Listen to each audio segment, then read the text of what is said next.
பூச நட்சத்திரம் 1, 2, 3, 4 பாதங்களும் கடகராசியில் அமைகின்றன.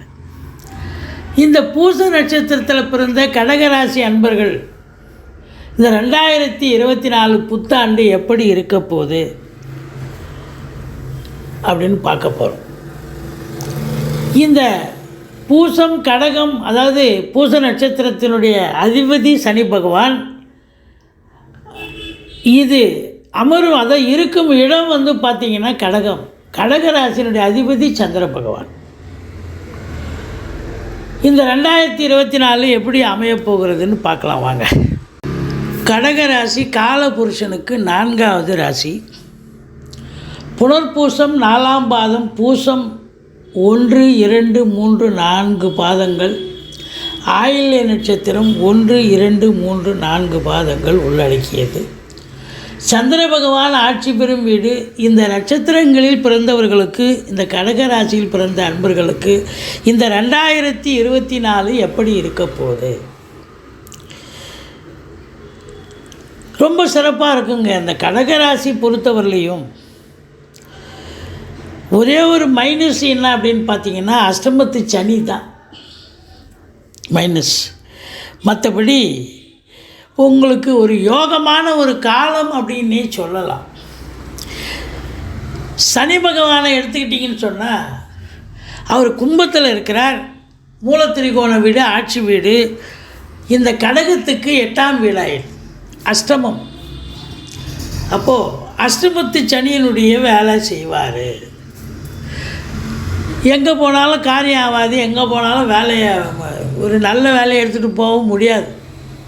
எதை தொட்டாலும் தொடங்க மாட்டேங்குதியா, என்னையா இது அப்படின்னு. இந்த அஷ்டமத்து சனி இருந்தால் அசிங்கப்பட வைக்கும், அவமானப்பட வைக்கும்.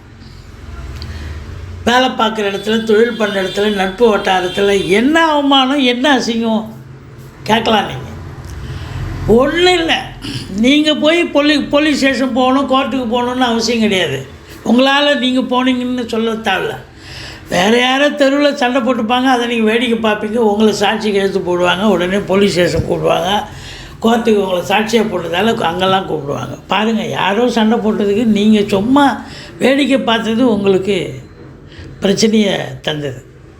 இதுதான் சந்திரா, அதாவது அஷ்டமம்னு சொல்கிறது. அஷ்டமத்து சனின்னா தேடி பிரச்சனையை வரும், நம்ம தேடி போத்தால அதுவாக தானாக வந்துடும்.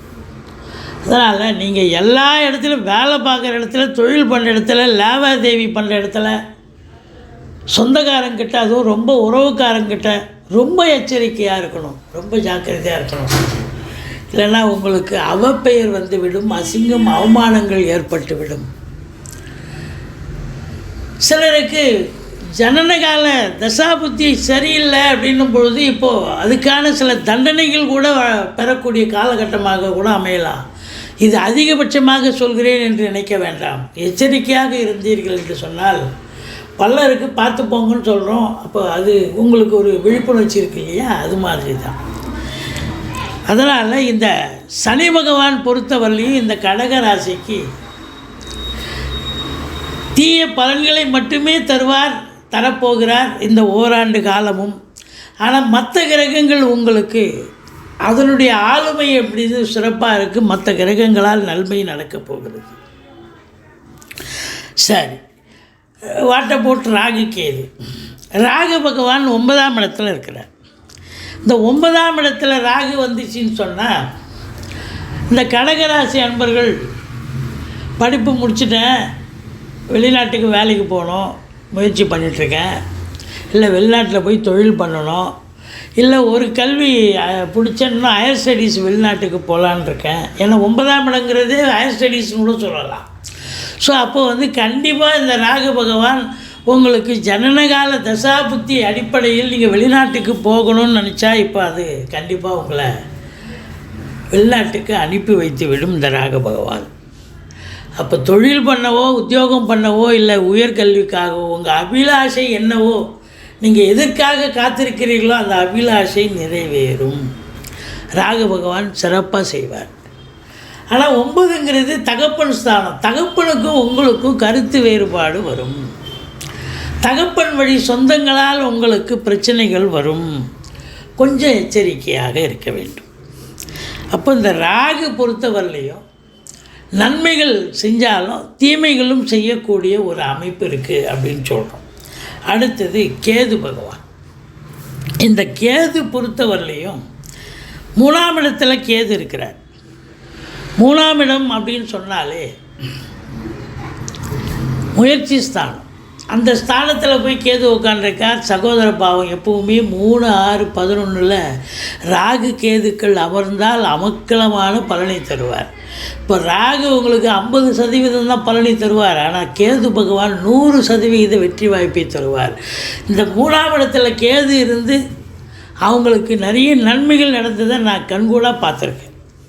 அதுவும் ஒரு 25 வயசுலேருந்து ஒரு 35 வயசுக்குள்ளே இருக்கிற இளைஞர்களுக்கு பார்த்திங்கன்னா அவங்க competitive exam, NEET exam, UPSC, TNPSC, bank exam, இப்படி அவங்களுடைய பரிணாமத்தால் அவங்களுடைய முயற்சியால் பெரிய லெவலில் சாதாரண நிலையில் இருந்த ஒரு மாணாக்கனாக இருந்தவன் ஒரு பெரிய ஆஃபீஸராக கூட மாற முடியும்.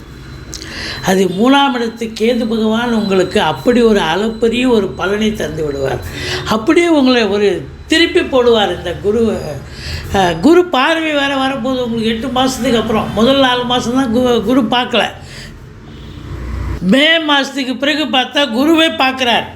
அப்போ 3ஆம் இடத்துல கேது இருக்கிறதே சிறப்பு. அப்போ 8 மாத காலம் குரு பார்வையில் இருக்கார். குரு கேது காம்பினேஷன்னாலே கோடீஸ்வர யோகம்னு சொல்லணும்.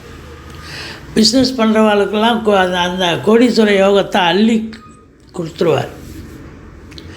அப்போது பிள்ளைகளுடைய வளர்ச்சி, அவங்களுடைய வேலை வாய்ப்பு, அவங்களுடைய தொழில் அமைப்பு, அவங்களுடைய கட்டமைப்பு, திருமணம், குழந்தை பாக்கியம், இதெல்லாம் எல்லாமே இந்த 3ஆம் இடத்தில் இருக்கிற கேது பகவான் உங்களுக்கு பெரிய இமாலய வளர்ச்சியை தந்து விடுவார். சூப்பருங்க. இந்த 3ல் கேது இருந்தாலே ரொம்ப அமக்கலாம்.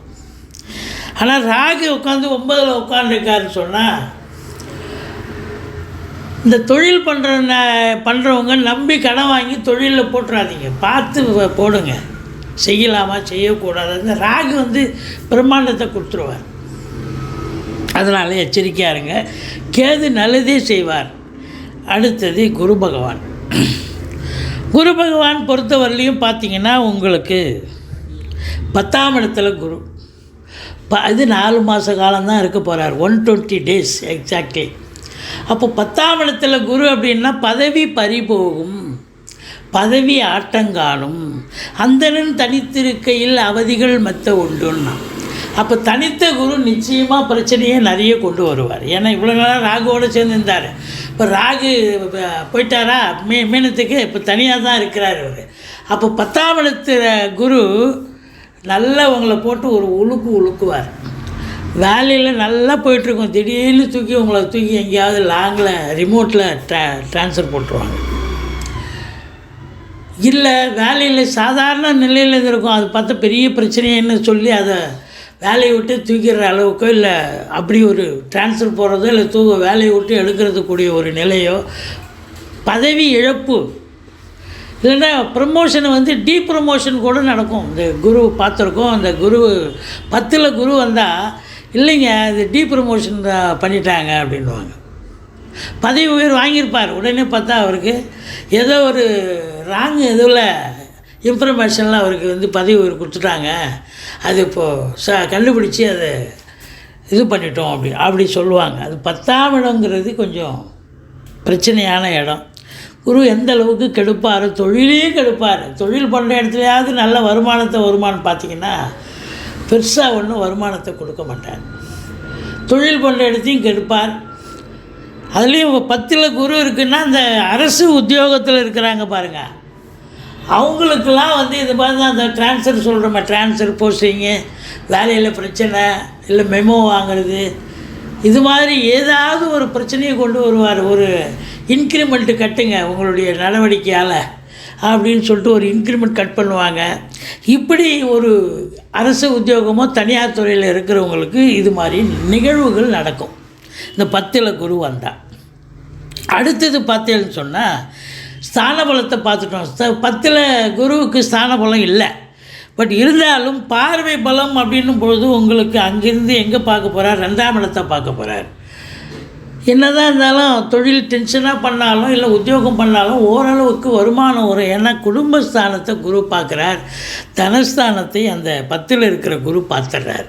அப்போ அந்த 4 மாத காலமும் பணத்துக்கு பஞ்சம் இல்லை, வருவாய்க்கு குறைவில்லை, குடும்பத்தில் நிம்மதி, சந்தோஷம், குதூகலம், விருந்தினருடைய வருகையால் வீடே சந்தோஷமாக இருக்கும். உங்கள் சொல்லுக்கும் செயலுக்கும் மதிப்பு மரியாதை ஏற்படும்.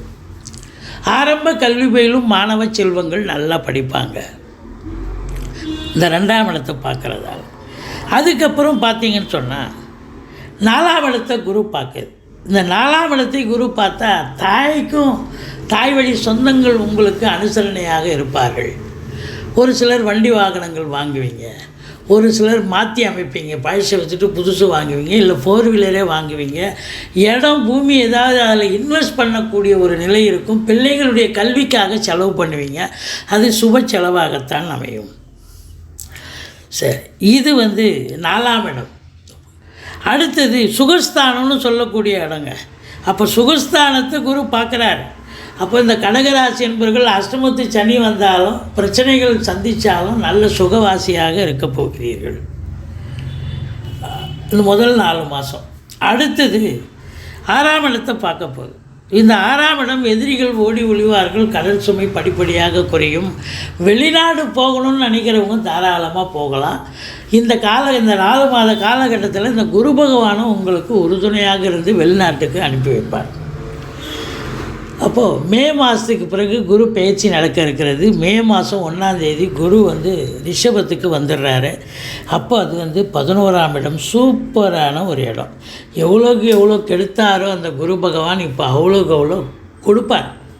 11ல் எந்த ஒரு கிரகமும் வந்தால் அளப்பரிய ஒரு பலனை தரும்னு ஜோதிட கிரந்தம் சொல்கிறது. அதில் குரு பகவான் 2, 5, 7, 9, 11 ஆகிய இடங்களுக்கு கோச்சார ரீதியாக வரும்பொழுது உயர்வான பலனை, சூப்பரான பலனையே வழங்கும்னு ஜோதிட கிரந்தம் சொல்கிறது. அப்போ 11ல் குரு வந்துட்டால் இந்த கடகராசி என்பவர்கள் என்ன தான் அஷ்டமத்து சனி, போப்பா 11ல் குரு வந்துச்சு, இந்த 8 மாத காலம் எனக்கு நல்லா தான் இருக்கும். நிச்சயமாக நீங்கள் பயப்பட வேண்டாம். எந்த பிரச்சனையும் அஷ்டமத்து சனி உங்களை ஒன்றும் அவர் பிரச்சனையை கொடுத்தாலும் அந்த குரு உங்களுக்கு நன்மையை தரப்போகிறார் பாருங்கள். 11ல் இருந்து தொட்டதெல்லாம் தொடங்க போகிறது, தொடாததெல்லாம் தொடங்க போகிறது, எடுத்த காரியம் சக்ஸஸ் ஆக போகிறது. எந்த ஒரு முயற்சியும் வீண் போவதில்லை, அது பெரிய இமாலய வளர்ச்சி பெறும். மூத்த சகோதரம் இருந்தால் அவரால் ஆதரவு உண்டு அப்படின்னு சொல்லலாம். எண்ணிய செயல் ஈடேறப் போகிறது. இந்த கடக ராசியில் பிறந்த அன்பர்களுக்கு முதல் திருமணம் முறிவு ஏற்பட்டு 2வது திருமணத்திற்காக காத்திருப்பவர்களுக்கு இந்த 2வது திருமணத்துக்கான சுபமான பேச்சுவார்த்தை நடத்தி திருமணத்தை முடிக்கக்கூடிய காலகட்டம் இந்த ஓராண்டு. சரி, உங்களுக்கு 11ஆம் இடம் எதை தொட்டாலும் சக்ஸஸ்ஸு, லாபம். எந்த தொழில் சின்ன ஒரு மேம்போக்காக செஞ்சால் கூட அது பெரிய லாபத்தை கொடுக்கும். அப்படி ஒரு நிலை இருக்கிறது இந்த 8 மாத காலம். அப்போது குரு பார்வை எப்படி இருக்க போகுதுன்னு பாருங்கள். குரு 3ஆம் இடத்தை பார்க்குது, முயற்சி ஸ்தானத்தை பார்க்குது. எடுக்கிற முயற்சி சக்ஸஸ் ஆகும். அது தொழில் ரீதியாக இருக்கலாம், உத்தியோக ரீதியாக இருக்கலாம், இல்லை டொமஸ்டிக் வீடு சம்பந்தப்பட்ட விஷயங்கள், இல்லை குடும்ப சம்பந்தப்பட்ட நிகழ்வுகளுக்காக இருக்கலாம். அதெல்லாம் சக்ஸஸ் ஆகும். வெளிநாடு போகணுன்னா இந்த 3ஆம் இடத்தை பார்க்குறதால நல்ல தகவல் வரும். இளைய சகோதர சகோதரிகள் உங்களுக்கு ஆதரவாக இருப்பார்கள். அடுத்தது உங்களுக்கு 5ஆம் இடத்தை குரு பார்க்க போது பூர்வ புண்ணிய ஸ்தானத்தை குரு பார்த்தாலே அதை விட ஒரு சிறப்பு வேறு ஒன்றும் இல்லைங்க. குலதெய்வத்தின் அனுகிரகத்தாலும் இஷ்ட தெய்வத்தின் அனுகிரகத்தாலும் ரிஷிகள் முனிகள் குருமார்களுடைய ஆசீர்வாதத்தாலும் உங்களுக்கு இந்த 2024 மே மாதம் 1ஆம் தேதியிலிருந்து இந்த 8 மாத காலமும் அமக்கலமாக இருக்கும். பூர்வீகத்திலிருந்து நல்ல தகவல் வரும். உங்களுடைய பிள்ளைகளுடைய தேக வளர்ச்சி, ஆரோக்கியம், அவங்களுடைய உயர்கல்வி மிக சிறப்பாக அமையும். குழந்தை பாக்கியம் இல்லாதவர்களுக்கு குழந்தை பேறு கிடைக்கும். சொத்து பத்துக்களை பிரிச்சிக்கல அப்படின்னு சொல்லக்கூடிய அன்பர்கள் இந்த காலகட்டத்தை பயன்படுத்தி கொள்ளுங்கள். உங்கள் பூர்வீக சொத்தை நீங்கள் தாராளமாக பிரிச்சிக்கலாம். ரொம்ப சந்தோஷமாக உங்கள் பங்கு கிடைக்கும். 5ஆம் இடம் என்பது ஒரு சந்தோஷமான ஒரு இடம். இந்த ஷேர் மார்க்கெட்டில் இன்வெஸ்ட் பண்ணுவாங்க பார்த்திங்களா ஒரு சிலர். ஸோ அப்படி இருப்பாங்க இந்த கடகராசி நண்பர்களில். அப்போ அந்த ஷேர் மார்க்கெட்டில் இன்வெஸ்ட் பண்ணுறவங்களுக்கு நல்ல லாபம் கிடைக்கக்கூடிய ஒரு அமைப்பு இருக்குது அப்படின்னு சொல்லலாம். அடுத்தது 7ஆம் இடத்தை குரு பார்க்குறார். அதாவது அஷ்டமத்து சனி இருக்குது, இல்லைன்னு இல்லை. ஆனால் 7ஆம் இடத்தை குரு பார்த்தாலே இந்த கடகராசிக்கு யோகமான காலம். கணவன் மனைவி இது நாள் வரைக்கும் பிரிஞ்சிருக்கலாம், சண்டை போட்டிருக்கலாம், மன வருத்தம் இருந்திருக்கலாம், மன சஞ்சலம் இருந்திருக்கலாம். ஆனால் இப்போது ஒருத்தருக்கு ஒருத்தர் மனம் விட்டு பேசி சந்தோஷமாக இருக்கக்கூடிய காலகட்டம் இந்த ஓராண்டு, இந்த 8 மாத காலம். ஏன்னா குரு பார்க்குறார். கடகராசிக்கு 7ஆம் இடத்தை குரு பார்த்தால் கணவன் மனைவி ஒற்றுமை, சந்தோஷம், குதூகலம் ஏற்பட போகிறது. நண்பர்கள், பிரிந்து சென்ற நண்பர்கள் தேடி வந்து உங்களை அரவணைப்பாங்க. உங்களுடைய உறவினர்கள் கூட பார்த்திங்கன்னு சொன்னால் உங்களை சப்போர்ட் பண்ணக்கூடிய ஒரு காலகட்டமாக இது அமைகிறது. இது நாள் வரைக்கும் எதிர் வீடு, பக்கத்து வீடு, வேலை பார்க்குற இடம், தொழில் பண்ணுற இடம், அக்கம் பக்கம் எல்லாம் பார்த்தா மூஞ்சி மும்முன்னு வச்சுருப்பாங்க, ஒருன்னு இருப்பாங்க, சண்டைக்கு தயாராக இருக்கிற மாதிரியே இருக்கும் அப்படின்னு நினச்சிருப்பீங்க. ஆனால் இப்போ பார்த்திங்கன்னா 7ஆம் இடத்தை குரு பார்க்குது. எல்லாமே உங்களுக்கு அப்படியே அட்மாஸ்பியரே மாறின மாதிரியே இருக்கும். எல்லாம் உங்களுக்கு ஆதரவாகவே பேசுவாங்க. இப்போ இது நமக்காக நடக்குது, ஆனால் இவ்வளோ ஆதரவாக இருக்காங்க அக்கம் பக்கம், எல்லாம் வேலை செய்கிறவங்க இடத்துல, உத்தியோகம் பார்க்குற இடத்துல எல்லாமே ரொம்ப ஆதரவாக இருக்காங்களே, ரொம்ப இனிமையாக கோஆப்ரேட் பண்ணுறாங்க, பழகுறாங்களே அப்படின்னு உங்களுக்கு ஒரு சந்தோஷம் பிறக்கும். அதுதான் 7ஆம் இடம். கூட்டு தொழில் பண்ணுவாங்க சில பேர். அது இதில் இவ்வளோ நாளாக இழுத்தடிச்சின்னு போவோம், பிரச்சனையோட போவோம். ஆனால் இப்போ இந்த காலகட்டம், இந்த 8 மாத காலம், அந்த கூட்டாளி வந்து அனுசரணையாக இருப்பார். கூட்டு தொழிலும் ரொம்ப நல்லா போகும், ஒன்றும் குறை கிடையாது. மொத்தத்தில் பார்க்கும் பொழுது இந்த குரு பகவான் இந்த கடக ராசிக்கு அருமையான பலன்களை வாரி வழங்கப் போகிறார். அஷ்டமத்து சனி உங்களை ஒன்றும் பண்ணாது அப்படிங்கிற ஒரு நிலை இருக்கிறது. மொத்தத்தில் நீங்கள் ஒரு 65 விழுக்காடு நன்மைகளை அடையப் போகிறீர்கள் என்று சொன்னால் மிகையாகாது. இதுவரைக்கும் இந்த கடக ராசியில் பிறந்த பூச நட்சத்திரம் 1, 2, 3, 4 பாதங்களில் பிறந்த அன்பர்களுக்கு இந்த பலனை நல்லா கேட்டீங்க. ரொம்ப சிறப்பாகவே இருக்குது. அதாவது அஷ்டமத்து சனி ஒரு பக்கம் இருந்த போதிலும் இந்த குரு பகவான் உங்களை ஒரு பெரிய ஒரு திருப்பு முனை ஏற்பட்டு நல்ல சம்பாத்தியம், நல்ல சந்தோஷம், குடும்பத்தில் முதல்ல நிம்மதி, சந்தோஷம், கணவன் மனைவி ஒற்றுமை, பொருளாதாரத்தில் நல்ல ஒரு திருப்தியான ஒரு சூழலை ஏற்படுத்த போகிறார். ரொம்ப திருப்திகரமான ஒரு ஆண்டாக அமையப் போகிறது இந்த நட்சத்திரம், பூச நட்சத்திரத்தில் பிறந்தவர்களுக்கு.